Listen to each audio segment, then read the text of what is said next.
Recording? Yes. Okay. All right.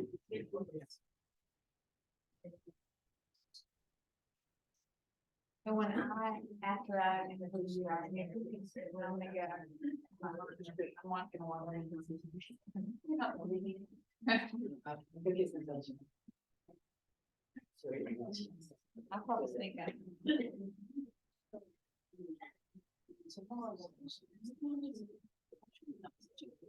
It usually goes plus everyone. That's what I. Yeah. If you're over there.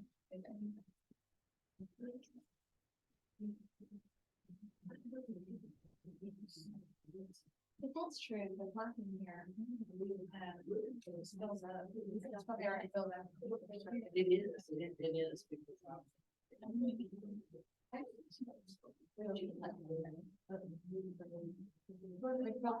Parking only house, you know, like. Yeah. Sort of coming that Right. But you know, a lot of people just. Yeah. But yeah, that's since they added. That's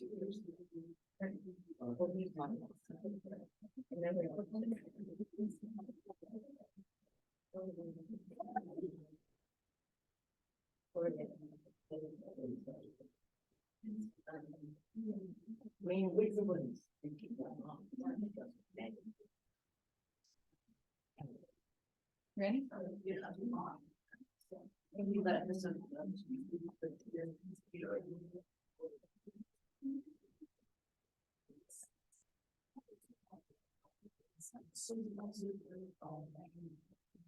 We go. I'd like to welcome everybody to our Tuesday gardening series. My name is Amy. I'm a staff member here. And this is our first day, our kickoff of our Tuesday gardening series, which we're really excited about. It goes from now until the end of April, I do believe. So almost every Tuesday from now until then, we'll have something going on.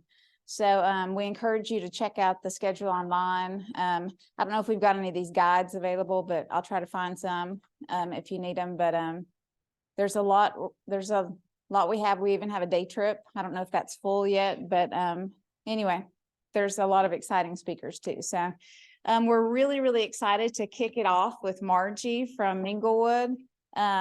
If you don't know Margie, you need to, and you're going to meet her shortly. But her and her husband Bill are co-founders of Minglewood Nature Preserve, Farm and Nature Preserve up in Surry County, and they've been up there for over 30 years, farming their land, planting vegetables. You do work with local restaurants, growing a lot of flowers, things like that. So in the last few years, they've transitioned their farm into a land preserve. And their mission is to connect kids and adults alike to the natural world, which is so very, very, very important these days.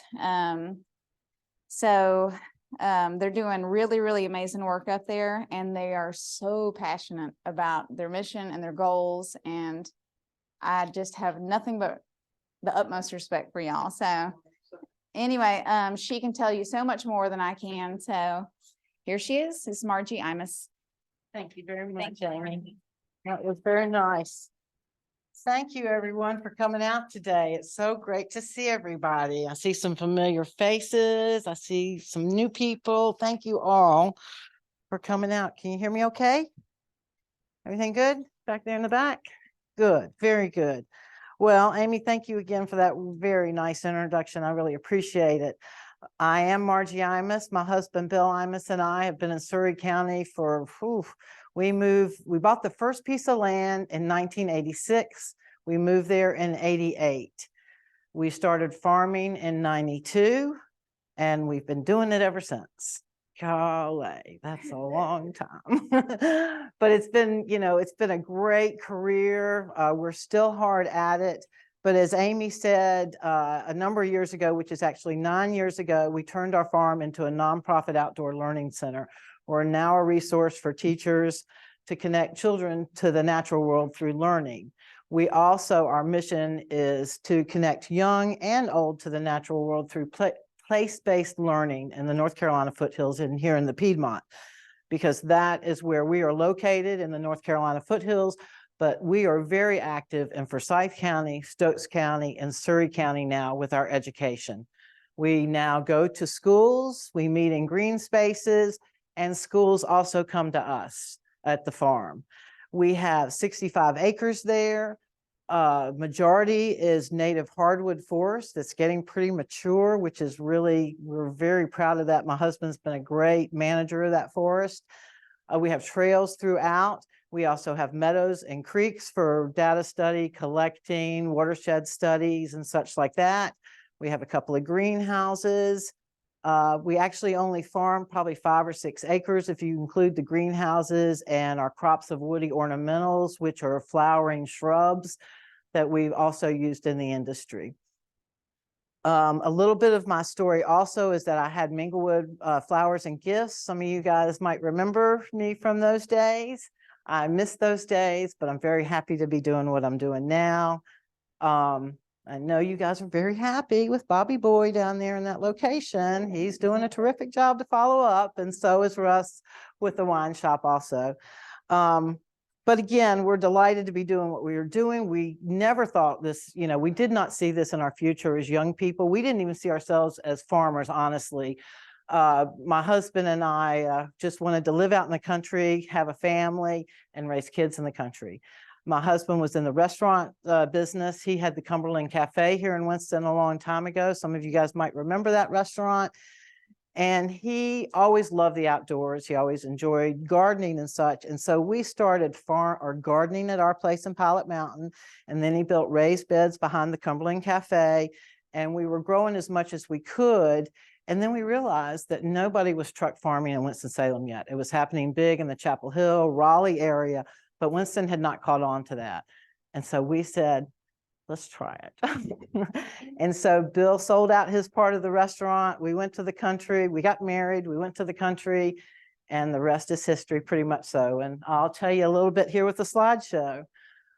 We're delighted with this logo. Our friend Tanya Reinhardt did this, and it really tells you what we're all about, nature and children and learning.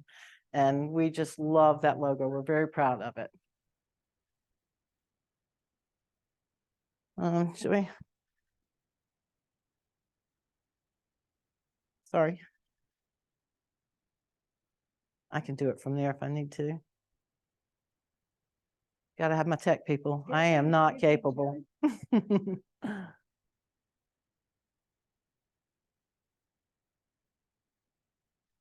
But we're so glad that COVID has receded and we're so busy again. A longtime goal of ours is to be in the school systems, working with kids on campuses, not just students and teachers coming to us.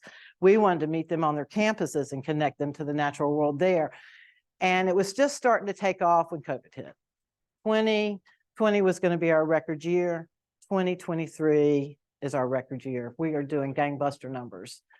And I'll share that more with you as we go along. So we'll see here in just a sec. How many hands has anybody been to Minglewood? Let me see how many hands have been to Minglewood. 1, 2, 3. Well, that's great. Let's get more of you guys out there. At the end of my slideshow, I'll have a QR code that'll direct you directly to our website and give you the listing of events that we have planned so far this year, which is quite a number, but there'll be a number of pop-ups also. All right, welcome to Minglewood. This is when you first come down the driveway. It goes into the 65-acre tract. We started out with 32 acres. We were at 65 acres. We will buy no more land. We say we are land rich and basically money poor, but we are delighted this is where it's gone. And our goal is to join this up in the next 5 years with our neighbors that have a lot of acreage. And we're going to put this into a foundation for future generations because we're so serious about children getting back into the natural world. We see the effects we're making. We see the sparks come on, and that's our bottom goal. If we can connect young people to the natural world, they will know it, they will love it, and they will protect it. Oh, sorry about that. Sorry about the people. All right, so everybody can see okay? All right, so, and this, as you go through the woods, you come out and you come to our main farming area, and we have a great view of Pilot Mountain in there. It was one of the first things we did when we bought the land in 86, was to come with friends of ours and cut that view out of the mountain because we knew it was there. We've put in a lot of woody ornamentals. I just love this picture kind of as an introduction for our hydrangeas, because we do a lot of cut hydrangeas. This is one of my favorite lace caps because it goes from that lavender to purples and creams. It's just a gorgeous cut. This is me a long time ago with my grandparents, Martha Joyner and JT Joyner, here in Winston-Salem. My grandmother, Martha Joyner, my Meemaw right there in the middle, is the one that instilled the natural world of the love of the natural world to me. She was a gardener here in Winston-Salem on Holly Avenue, and she had a gorgeous garden in her backyard. You know, I helped her with her compost. She was organic in the 60s and 50s, and had cherry trees, figs, pears, beautiful 3-season gardening, beautiful bulb beds. She brought her bulbs a lot to Winston-Salem from Georgia, where she grew up, and I now have a lot of them in Westfield. Took her lilacs and her bulbs to Westfield. So I gained that love from my grandmother, my Meemaw there. Bill was very fortunate to instow the love of the forest by a teacher when he was very young.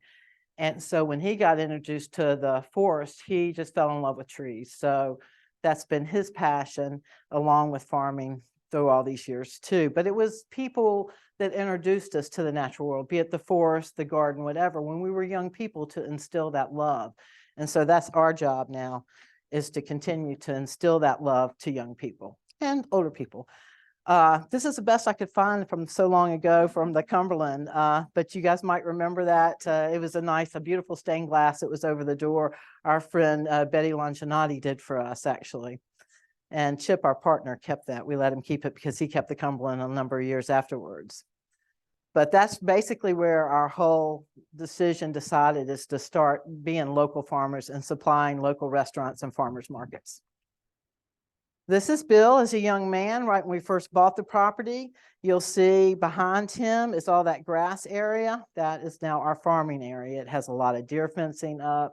They keep the deer out. We can't do it without that fencing. But you'll see how it evolves in these next few slides. That's what it was. It was all that broom straw, that brown kind of golden grass.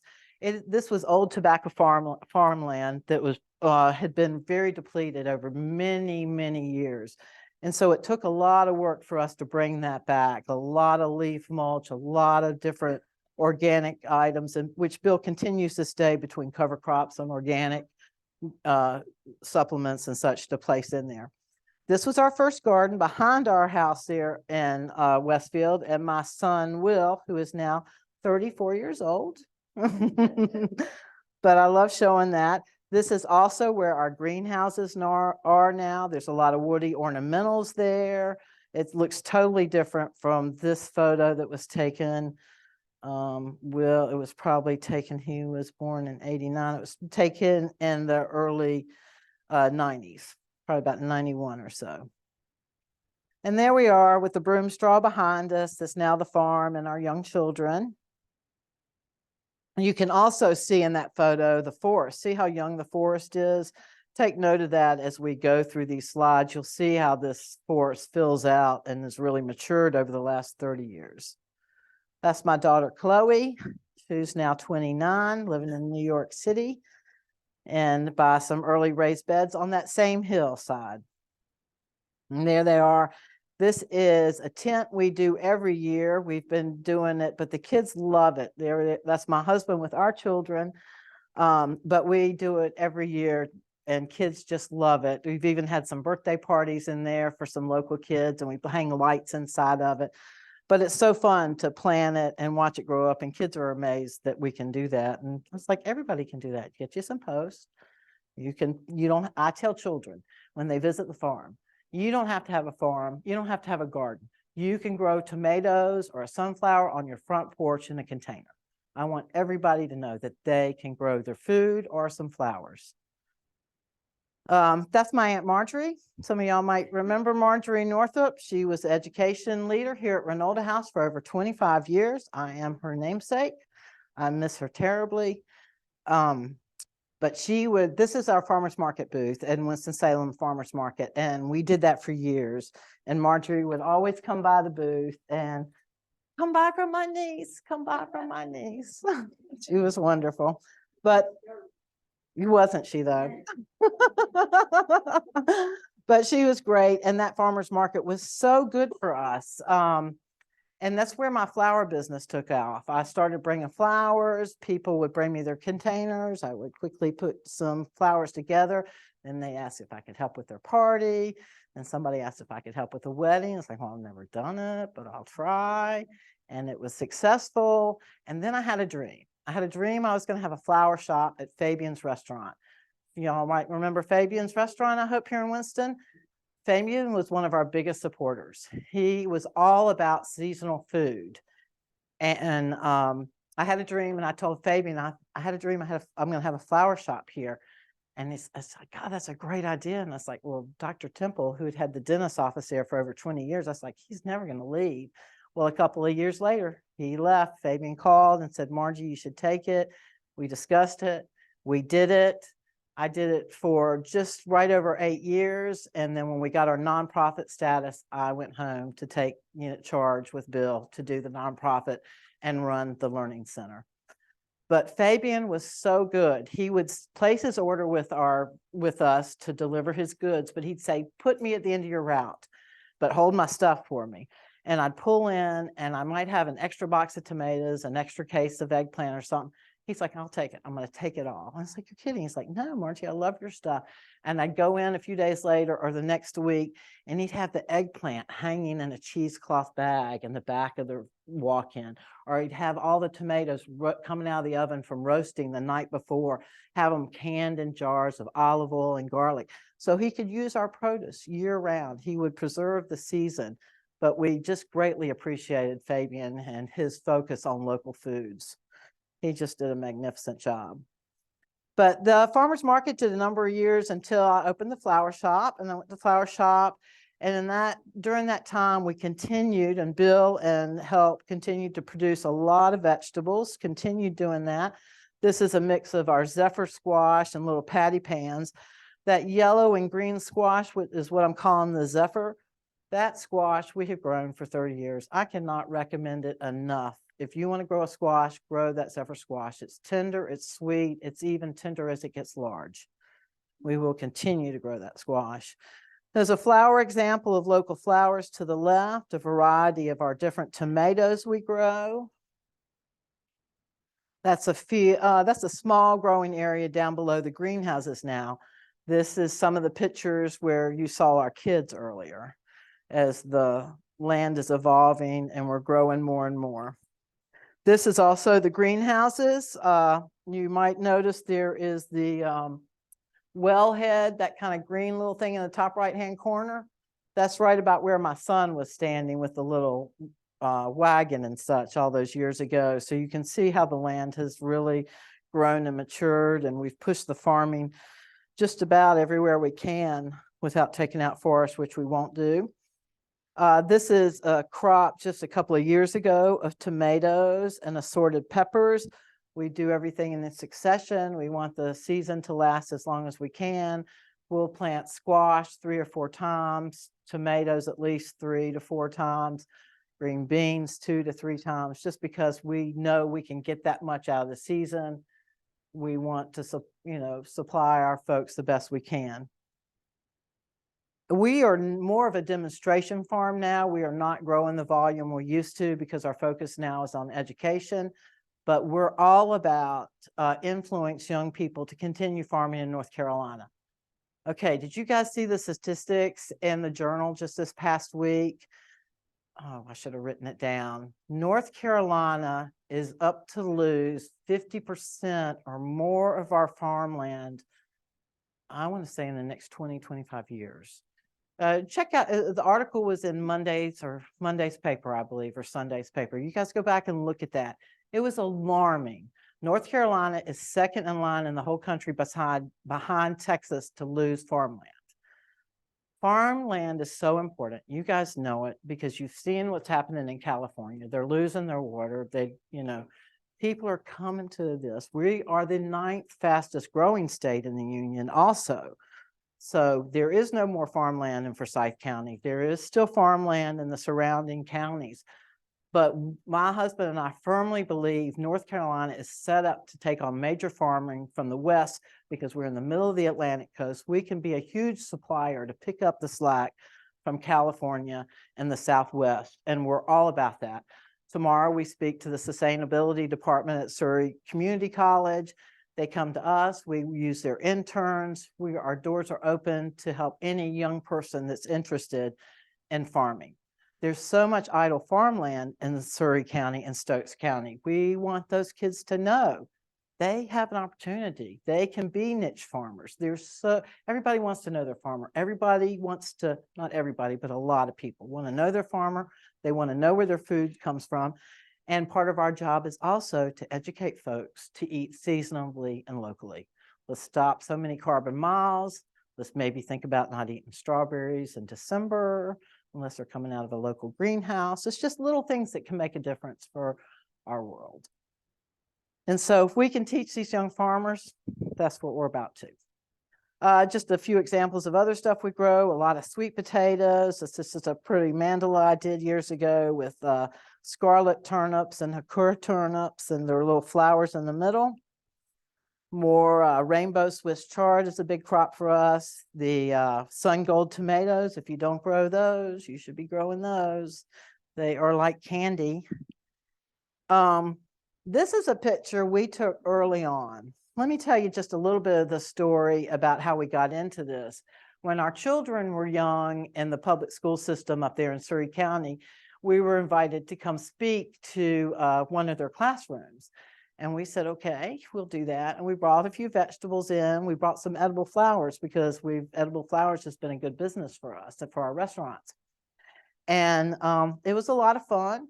But like 2 years later, my husband and I were in the grocery store and we had these kids come up to us like, Mr. Imus, Mrs. Imus, I remember when you came to school and you had us eating flowers. And it's like, well, that's great. You guys remembered that. It's terrific. Well, my husband and I went back and it's like, they remembered that. We can do better. And that's where it all evolved. When we saw those kids remember that one visit when we were very young, we said we can do a lot more. We have a beautiful piece of property. We've put a lot of energy in. We can bring it all back home and spread the word of the natural world and farming. And so that's what we've been doing. And so this is another example. This photo is our early days of visiting schools. And you can see the seed packets there. The kids get to see what size the seeds or how the seeds vary in sizes and textures and stuff. And then they can see the examples. And this is all spring or fall vegetables. This is what we grow in the spring and fall. North Carolina, you can really grow year round now. You can grow 4 seasons if you just cover your crops. So we want to show people and children, look at this great variety of vegetables that's coming off the farm that you also can grow in a small amount in your garden in the spring and fall. You can seriously grow a little bit of food for yourselves, spring, summer, and fall, and in the winter. Actually, we had great success. A friend of ours recently gave us those felt growing bags. I don't know if y'all have seen those, but a friend of ours had some of those and just gave us some. So Bill did an experimental thing of spinach in the greenhouse this winter. And we didn't even cover it. We didn't turn on the heat at all in the greenhouse. We didn't cover it all, even in December when we got down to 4 degrees. Usually if it gets that cold and he has something in the greenhouse, he'll cover it again with plastic. And, we just don't want to pay to heat it unless we have a serious crop that we're counting on, which now we are turning on the heat, but we don't need it. But anyways, we didn't cover that spinach. Let me tell you, we have cut that spinach 5 times this winter and it's still growing beautifully. And it's the same thing you could do on your front porch. You can put a container of spinach because it can freeze and thaw and freeze and thaw. If it gets really cold, like those early or lower temperatures, like it was in early December, go ahead and throw a sheet or 2 over it. That will help protect it. But again, that just opens up North Carolina. We are open to grow year round. This is one of our first school groups that came. I think it was Shoals Elementary out of our area in the Surry County area. And it was just a great day, and we knew we were on the right track. This is Bill showing the bronze fennel to the kids. And this is a great life cycle we show them in here, because when kids start coming to our farm in heavy numbers in March, April, and May, by the end of April, early May, their aphids are starting to come on this bronze fennel. Well, you get in there, you'll find ladybug eggs, you'll find ladybug larvae, you'll find their pupa, and you'll find adult ladybugs. And this is what we just taught at a school, Tharrington Elementary and Mount Airy, just this past week. And they're going to come to our farm in May and hopefully see the ladybug life cycle that we just taught on their campus. They'll be able to come see this in the bronze fennel. But it's amazing that they can see all 4 stages of that life cycle within that bronze fennel. And the bottom line too, they can see the little aphids that are trying to, take the sap, sucker the liquids out of that bronze fennel. Ladybugs are eating them right up. So we're all about good bugs eating our bad bugs. And as my husband says, we have to work with nature, not against it. As we say, part of our job in working with nature is having our bees. We're getting ready to bring some new bees in. We lost our bees year before last. I did not replace them. We are going to replace them this spring with some local beekeepers. A large part, I said, of our property, of Minglewood's property, is natural native hardwood forest. So we have a lot of beautiful wildflowers. On your left, you'll see the double-crested iris. And on the right is a Fraser magnolia, the umbrella tree. And we have a great variety. We have 4 different native magnolias on the property, and they're one of my favorites, and my husband's both of ours. Again, as it's also called the umbrella tree. And lots of times I'll get kids walking through the woods and I'll hold it up and they'll be right underneath it, just like an umbrella. So that's a lot of fun. And you can look through the forest and you'll just see all those white flowers. It's about mid-April or so we see them opening up. This is just one of the trails, gives you an example of what the trails look like. It's a fall photo there. And as you can tell, this is kids playing down by the creek. We do a lot of watershed studies, a lot of discoveries out of the creek. We'd like to get some older kids start collecting some data. We are just right below the watershed where it starts, so it's a great lesson to be learned in there. And we have all sorts of great life. It's a very healthy creek, so we're very fortunate in that. Then we have vernal ponds. Are you guys familiar with vernal ponds? Vernal ponds are voluntary ponds. They don't come from a spring. They come from accumulated water. It just comes off the hillside or so. So there's no draining into it and there's no draining out of it. It's just a pool that collects water. And then as it dries, or as we go into drier periods, the water, gets sucked down into the earth. Vernal ponds are extremely important because of our invertebrates. It's where our salamanders, our peepers, a lot of our frogs, they're breeding, they're hatching, and they go out from there. We count on vernal ponds. Actually, they're federally protected. If you read up about it, all vernal ponds should be protected by the federal government. It's kind of hard to say to do that, but it shows the importance of it to you guys. If the federal government's after protecting it, they're pretty darn important. But it's amazing. Certain times of year, we'll go down there with kids and there'll be like 6 or 8 inches of tadpoles all along the edge, and we can just scoop them up, and you can find the salamander eggs. You can find salamanders coming out along the side. You can find the peepers out along. Vernal ponds are just a great, great learning opportunity for kids, and we have 2 of them on the property. Kids in the creek, seeing what they can find. These are summer campers from a couple of years ago. That's our friend Harrison. Is he not so cute? And I just had him at Tharrington, hadn't seen him since last summer, and he was in my Tharrington class this past week.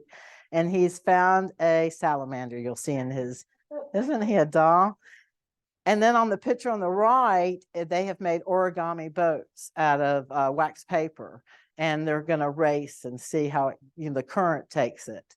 And that's a fun thing for campers to do. We do a lot of community gardens when we can. The kids on your left is the Girls and Boys Club we've worked off and on through the years with. And the kids on the right is Summit. I believe that's the Summit kids. We do gardens twice a year, a spring and fall garden with the kids at Summit. And we do other gardens with other kids and schools. So if you know somebody that needs gardening help, just let us know, put them in contact with Minglewood. We'll help. We try to supply the plants, we'll supply the fertilizer. We don't actually do the back labor of prepping the beds, building the beds. We ask the schools and parents to do that. And then we come in and plant with the children and talk about that. But that's a lot of fun. And these are our Girls and Boys Club again with the garden. We had just a spring garden we had just planted. That's one of my little gardeners on your left with her dirty hands. These are kids on the right. They've collected goods and they're making a bird's nest, how they would incorporate a bird's nest with stuff that they went out on the farm and collected. Kids playing in the forest and the trees. The one on your right is in the pollinator garden. So they're doing insect discoveries on that photo on your right. We do the pollinator garden every year. It's also available for my cut garden. I do flower arranging a few times a year as a fundraiser to help bring money for operations. So you guys come join us for one of those flower arranging courses, please. And you also will learn about the pollinator garden, and I'll teach you about when to cut the flowers and the processing and how to keep your flowers fresh the longest way possible.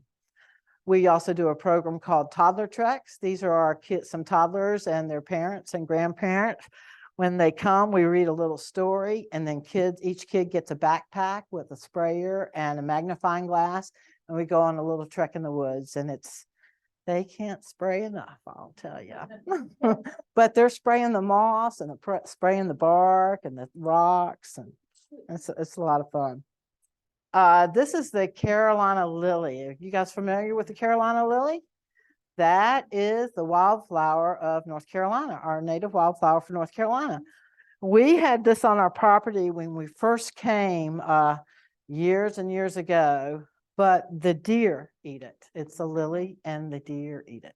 So Bill discovered it about 4 or 5 years ago coming up, and he quickly fenced it in the middle of the forest. He just built a little deer fence up and around it, and we've been getting it to bloom ever since, except for last year as it set bud. I don't know what happened, but the buds fell off, and I don't know what it was. I don't know what happened. I mean, the rest of the plant was there, so it wasn't a deer. We've had a lot of traffic on the farm, people coming and going, even though it's closed in. But hopefully it'll be back this year. He's redoing the fence this spring on it.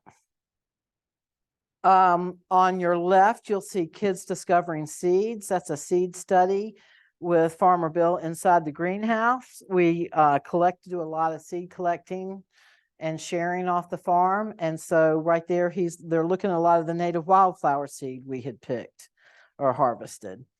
On your left, you'll see him comparing leaves with kids, how comparable they look, so much the same, but yet they're from 2 totally different trees. Nature journaling is a big part of what we do with kids. We love for them to give them a journal, to share, certain lessons, and sit by the creek or sit in the forest and just think about it. Draw a picture, write a poem, write a story, make a list of words, whatever moves you. What moved you about this adventure we just had? Let's put it in a nature journal. And then they get to take their nature journals home with them, and I encourage them to continue their nature journaling, be it in their backyard or on a walk with their parents or their grandparents, but continue to observe nature and record it where they can in their nature journals. This is some campers just wrapping up after a good fun day. The same campers in the pollinator garden, taking some notes. And I think, like I said, they're observing and they're counting bugs in there.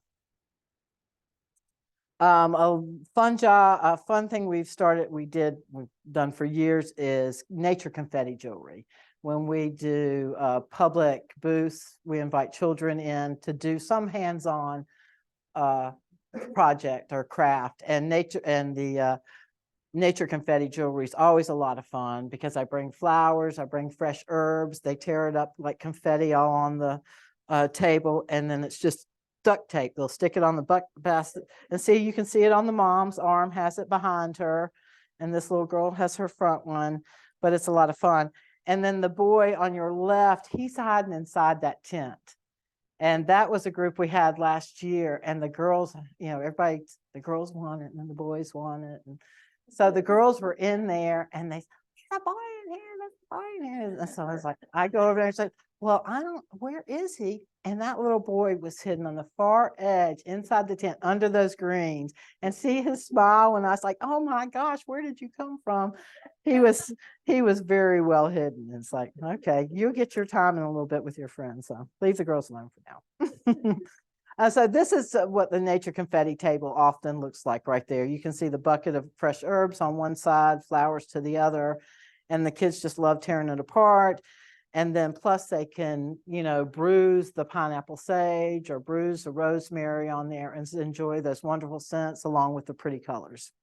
And if you don't want to make a bracelet, I say you can make a little brooch, or they've made all sorts. Kids smelling lemon basil on your left.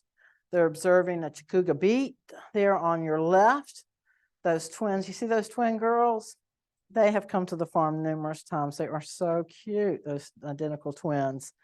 Okay, one of our things we've worked very hard to do is to get into campuses and to schools to bring the natural world to them. It's been very hard. You know, it's hard for a school, one, to come up with money, two, to hire somebody in. They don't know if we're going to be effective or not. So last year we had a gala, and we'll have a gala again in this June. And one of our supporters gave us $2,500, and we put it out as a match to match that. And we put all that money into underserved schools in the 3 surrounding counties we work in.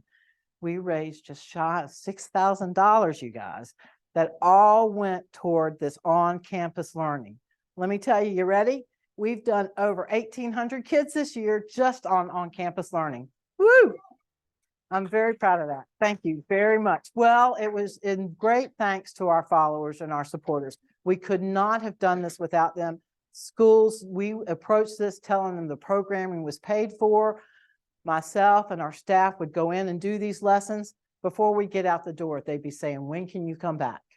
So we knew we were making an effect. So many of these schools, we were going to 1 grade level. We're now doing multiple grade levels. So we go in and we'll do all of the 1st grade, and then we'll come back and we'll do all of the 2nd grade. It's not just one class out of that grade level. They see how effective we are. They want us to go ahead and give the lesson to the whole grade level, and it's very exciting. We try to take it outside as much as we can. Sometimes the lesson is hard to operate if the weather's real windy, or of course if it's pouring down rain. We haven't done it. So a few of these lessons this winter have been inside. This one right here is earth surfaces, and they take a piece of wax paper, they crumble it up as a crew, they gently put it down into that pan, but still keeping their mountains, their ridges in there. And then they get a spray bottle of blue water and they spray it onto that wax surface, and they see how the water, the gravity pulls it down into its lakes and rivers that it makes. But before they spray the water, they get a blue magic marker to hypothesize, where is the water going to go? Am I going to get a lake here? Am I going to get a river here? Some kid was able to get a waterfall there. So they have to draw the map, and it's a lot of fun. They've really enjoyed it. This is the class we just did the other day that we're doing a number of times, which is insect life cycles. We give them this puzzle. It's either a butterfly, a frog, a fish, a beetle. We have a few other insects. And we give them this as a package. They get in groups of 4 or 5. They get a package of envelopes of the pictures and the words, and then they have to work together to make it concise from the beginning of the life cycle to the end, and then they have to match the verbiage, the proper words with it also. And so it's a great learning cycle. And then they have to get up and they have to present it to all of us. And it's so fun. And then we go inside and we continue a life cycle up on a whiteboard where they create, and they stay in their same groups. One kid will make the leaves with the eggs. Other kids make pupas. Some kids make the chrysalis or the caterpillar, and the other kids will make the finished butterfly, vice versa for all the different life cycles. And then we put a big flower up on the board and they all get to come make their ecosystem within that life cycle, within an ecosystem, come together. And so they're learning all sorts of new words because ecosystem is new for these. This is third graders. Ecosystems really doesn't come up till fourth grade. So they're learning the words they need to learn now. Plus, we're introducing words for the future, which we believe is a good thing.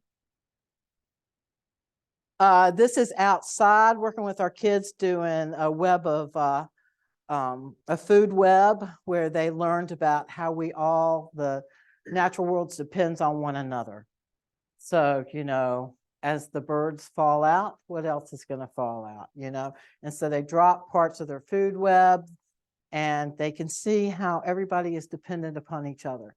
As things drop, the food web drops away. The pollinators drop away. Your vegetables are going to drop away. And it's very effective for these kids to do this experiment with us. Here's another on-campus learning we were very grateful to do. This is on plant anatomy. We were able to bring plants in and they were able to measure them, identify and learn about the roots, the stems, the leaves, and all the process, all that's involved, the stems, how it reacts, what the job of the flowers, photosynthesis, all of that. It just brings together all the lights of that whole process of growing the plant and then the actual anatomy of the plant. This is another group of kids we did.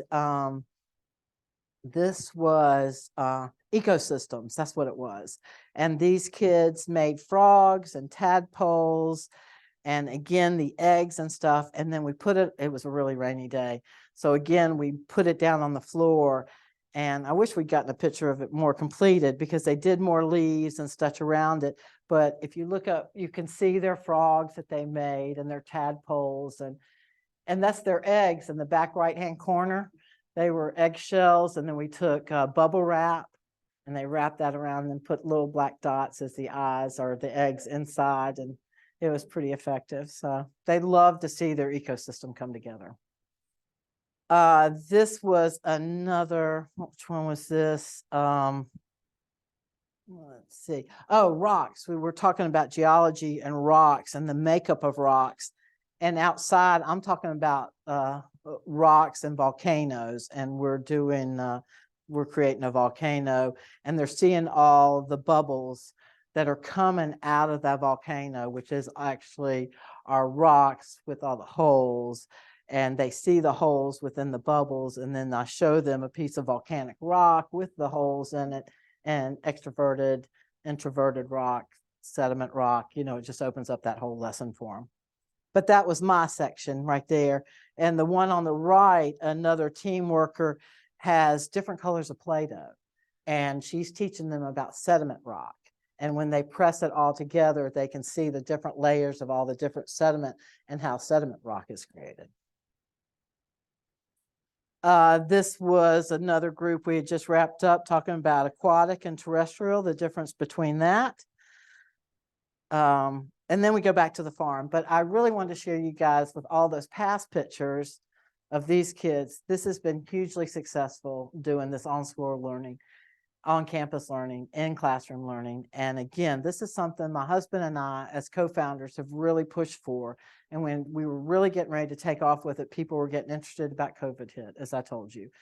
But then after raising this money and being able to take on these schools for free, basically, only underserved schools, we still have schools that have the money that do pay for us to come in. But once they have the effect of working with us, they want us to come back, as I said, and it's been hugely successful, and that just makes us really happy. So let's go back to the farm, back to a little flower arranging.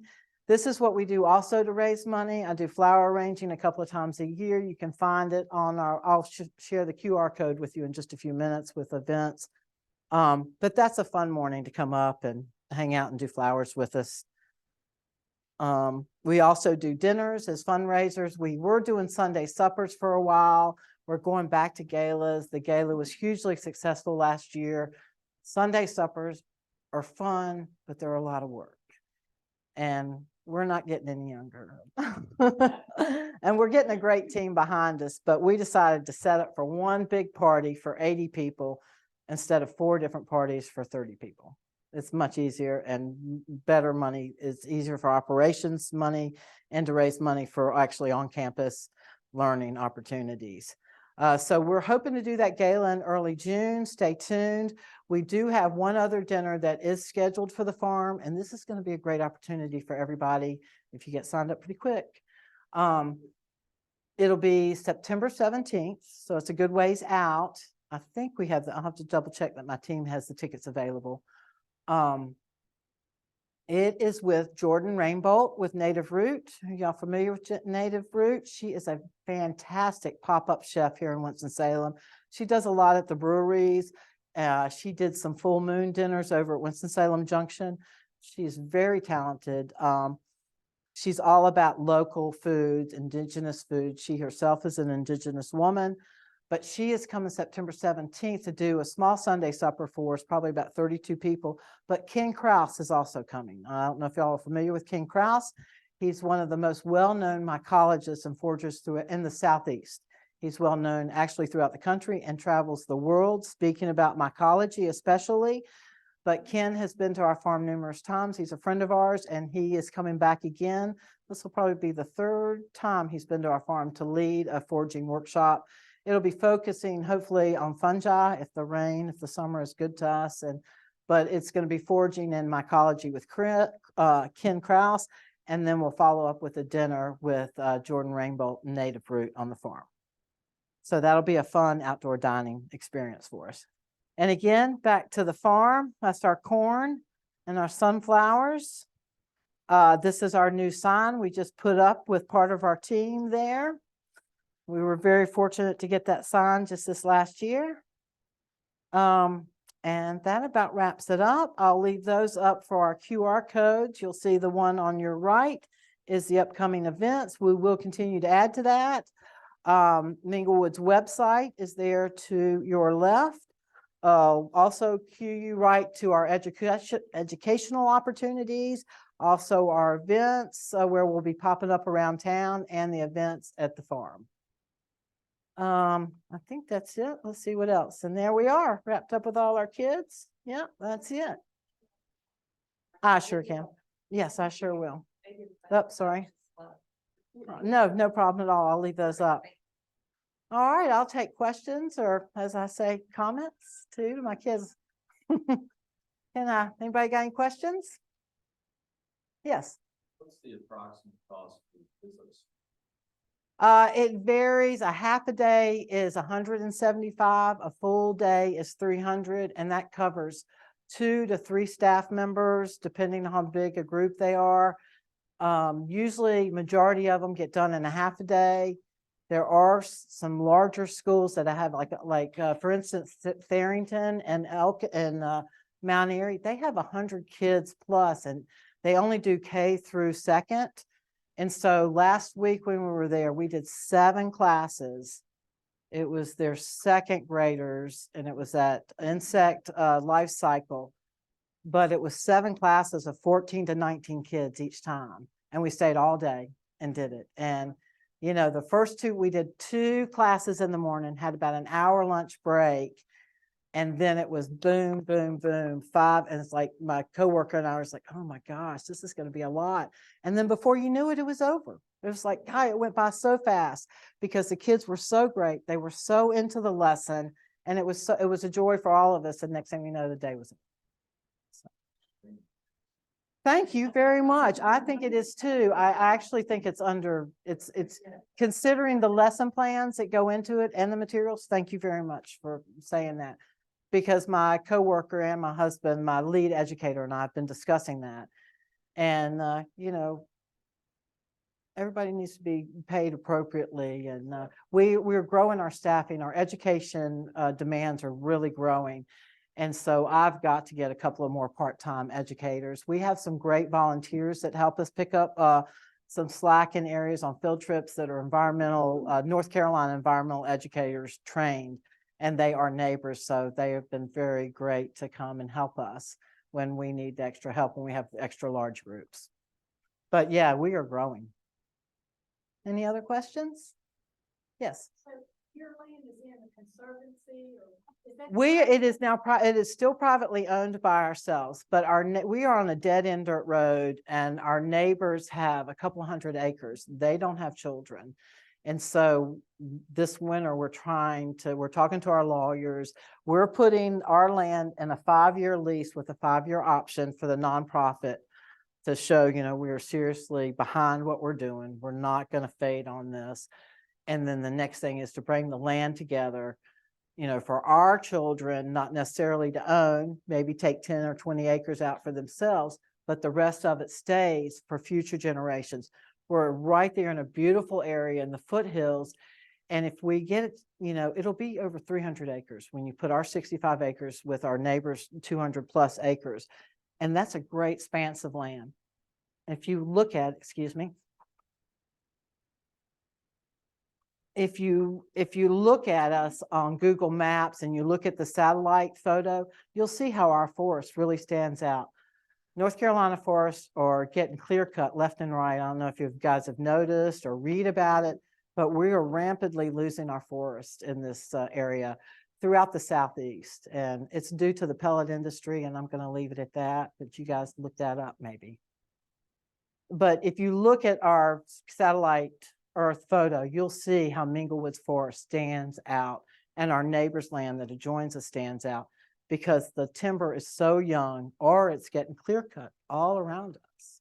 And so that's another reason we need to save our land and keep that other 200 acres somewhat wild, you know, for Boy Scouts and other people to be able to use. But it's a great learning opportunity, and both families are very serious about it, and our children are too.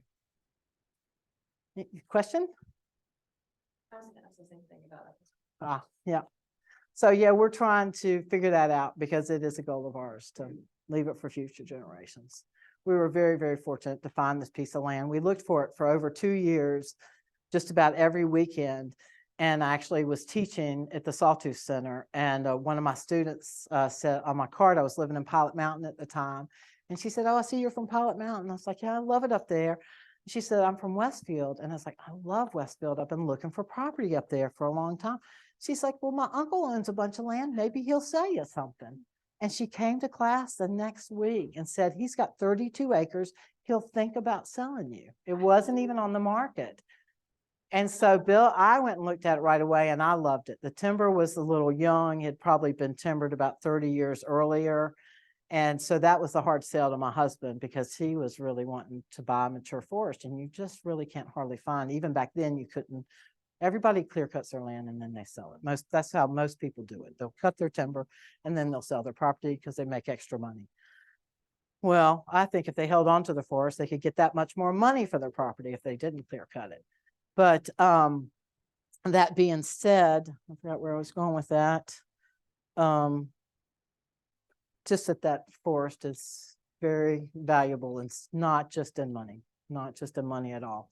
The habitat it now holds is just huge. Much land would be reasonable to put into a conservancy? Do they have a? I don't really know. I just know that my neighbors want to put it in with ours. And she's a big horseback person. She has a lot of trails throughout. And they have a lot of pasture land that we think would make a great berry farm. But, you know, that's all to be talked about for future generations. Any other questions?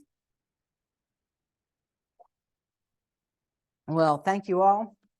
very much for coming out. I hope you'll come visit us on the farm. Come see me in town. We'll be at Winston-Salem Junction in a few weeks. We'll be at Cobblestone in a couple of Saturdays there in their nonprofit booth doing seedlings with kids. And so we'll be out and about. I hope you'll come see us, and definitely come see us on the farm, please. And I do have bookmarks and business cards for everybody. I'll put them out by the window, or you can come grab them. I'll just put them up here and you can come grab them. How about that? Thank you very much. I appreciate it. Thank you all so much for coming. Thank you so much to Margie for giving us that presentation. Just coming up, next Tuesday, we're gonna have a talk on orchids. It's called Orchids Are Not Difficult, Just Misunderstood.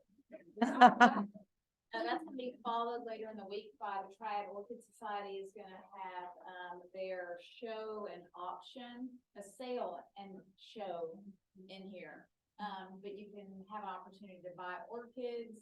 You can even show your own orchids if that's something you're into. You would need to contact them, but it's really, really spectacular if you're into, into orchids. So that's gonna go Friday, Saturday, and Sunday of next week. So, and I'm gonna leave some of these guides at the back. Y'all are welcome to pick one up, and it's got a full range of all of our events in there. So, all right. Thank you guys so much for coming. Thank you. You're welcome. So thank you so much for having us. Thank you. The next thing is Cobblestone Market in a couple of Saturdays. I think it's a week from Saturday. Out at the farm. I'm trying to think, what's the next thing? It might be our